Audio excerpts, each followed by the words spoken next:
আচ্ছা, বিজেপিতে কি আর কোনো ভালো লোক নেই যাকে রাজ্যসভার টিকিট দেওয়া যায়? তৃণমূলের লোকদের নিয়ে এসে রাজ্যসভার টিকিট দিতে হবে কেন? এরা প্রত্যেকেই গুণীজন বিদগ্ধ মানুষ। এদের নামের আগে পদত্যাগী, দলত্যাগী বা তৃণমূলী এই শব্দগুলো ব্যবহার করবেন না।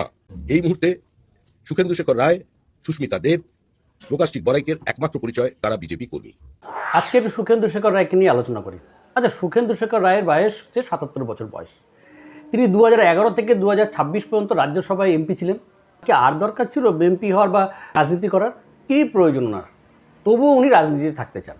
2011 সালে তিনি কংগ্রেস থেকে জাম্প করে তৃণমূলে ঢুকে যান। কী জন্য? না, তিনি রাজ্যসভার একজন সাংসদ হবেন। এই পদলোভী মানুষ একদম। ঠিক আরজিকর কাণ্ডের সময় তিনি একটা বিবৃতি ছাড়লেন। তখন যখন মনে হয়েছে যে তৃণমূলটা খারাপ, তাহলে তখন কেন তিনি তৃণমূল ছাড়লেন না? তিনি ছাড়লেন না, তার কারণ হচ্ছে ওনার ওই রাজ্যসভার সাংসদ পদটা খুব পছন্দ। আচ্ছা, যেই নাকি 2026 নির্বাচনে এই তৃণমূল দলটা হেরে গেল, সঙ্গে সঙ্গে ওনার মনে হলো যে উনি এবার তৃণমূল দল খারাপ, এখন ওনার তৃণমূল আর করা যাবে না। এই যে 2011 থেকে 2026 মধ্যে ওনার কখনোই মনে হয়নি এক আরজিকর কাণ্ডে ছাড়া যে তৃণমূল দলটা খারাপ। এতদিনে আপনার মনে হলো না যে তৃণমূল দলটা খারাপ, তাকে পদত্যাগ করা উচিত? আর বাকি রইল বিজেপি।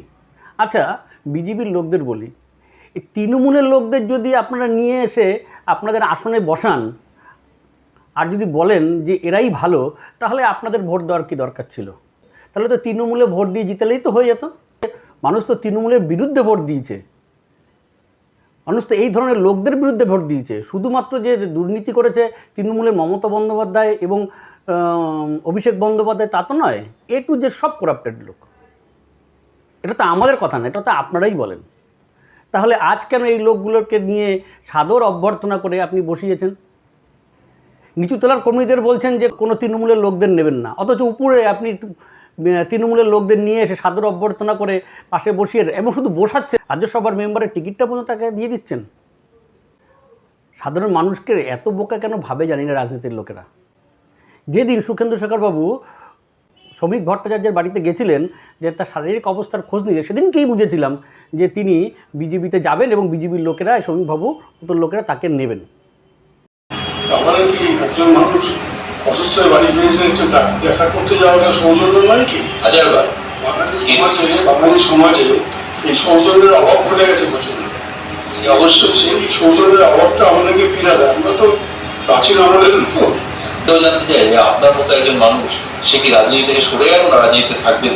আমি ইচ্ছে কোনো সিদ্ধান্ত এখন শ্রমিককে ভালো লাগে দেখা হচ্ছে, দেখে কারোর প্রতি কোনো শত্রুতা, জিঘাংসা, বিদ্বেষ, প্রশ্ন হয়ে কোনো অসুবিধা সকলে প্রকাশ করে। তার ভাষার মধ্যে যে স্বাধীনতা, তার ভাষার মধ্যে যে রুচি আছে, তো আমার রাজনীতি থেকে সেটা হারিয়ে গেছে। আগামী দিনে আপনাকে রাজ্যসভা থেকে সাংসদের এই দলের প্রতিনিধিত্ব করতে বলা হয় বিজেপির তরফ থেকে, আপনি গ্রহণ করবেন না প্রত্যাখ্যান করবেন? এই পরিস্থিতি যদি তৈরি হয় কখনো, আমি বিচার করব। আচ্ছা, আপনাদেরও কি তাই মনে হয় এই মানুষটি সেদিনকে শ্রমিকবাবুর বাড়িতে গেছিলেন সৌজন্য দেখাতে? আমার তো মনে হয় না। যেভাবে তেল মারতে উনি গেছিলেন যে কীভাবে এই দলটিতে ঢোকা যায়, এবং সেই তেলমালায় যে উনি আজকে সফল, সেটাই তার আজকের বহিঃপ্রকাশ। আচ্ছা, বিজেপিতে কি আর কোনো ভালো লোক নেই যাকে রাজ্যসভার টিকিট দেওয়া যায়? তৃণমূলের লোকদের নিয়ে এসে রাজ্যসভার টিকিট দিতে হবে কেন? পশ্চিমবঙ্গের এতগুলো আপনাদের বিজেপির এতগুলো ভালো ভালো লোক, তাদেরকে কাউকে কি দেওয়া যেতে পারতো না? তাদের মধ্যে কোনো স্কুল শিক্ষক বা কোনো প্রফেসর ছিল না যাদেরকে এই পদটা দেওয়া যেত বা এই টিকিটটা দেওয়া যেত? যদি তৃণমূলের লোকদের নিয়েই আপনারা, তাহলে তো তৃণমূলে ভোট দেওয়া সাধারণ মানুষের ভালো ছিল। সাধারণ মানুষের পালসটা বোঝার চেষ্টা করুন। সাধারণ মানুষ শুধুমাত্র মমতা বন্দ্যোপাধ্যায়ের উপর বিরক্ত নন, তার যে চেলা চামুন্ডা যেগুলো আছে তাদের উপরেও বিরক্ত। শ্রমিকবাবু, আপনি একটু ভাবুন, সাধারণ নিচুতলার বিজেপির কর্মীদের কথা ভাবুন। আপনি উপরতলায় লোকদের নিয়ে যাচ্ছেন, নিয়ে তাদেরকে জিন্দাবাদ করতে কদিন পরে বলবেন আপনি। এটা কিন্তু নিচুতলার যারা বিজেপি কর্মী আছে তারা কিন্তু আমার মনে হয় না ভালোভাবে নেবে।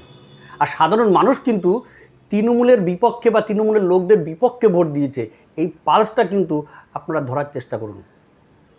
আর সুখেন্দু শেখরবাবুর মতন মানুষগুলো, এদের থেকে আমি বলবো যে দূরে থাকার চেষ্টা করুন। যারা সবসময় ক্ষমতা থাকতে চায়, যারা সবসময় চায় কোনো না কোনোভাবে ক্ষমতা থাকবে, সে দল পরিবর্তন করে হোক, যেই পরিবর্তন করে হোক। একটা সামাজিক কাজ বলুন তো যে সুখেন্দু শেখরবাবুর আছে যার জন্য ওনাকে বিদ্বজন ভাবতে হবে? আমি না জানি, আপনারা যদি জানেন তাহলে কমেন্ট বক্সে অবশ্যই জানাবেন।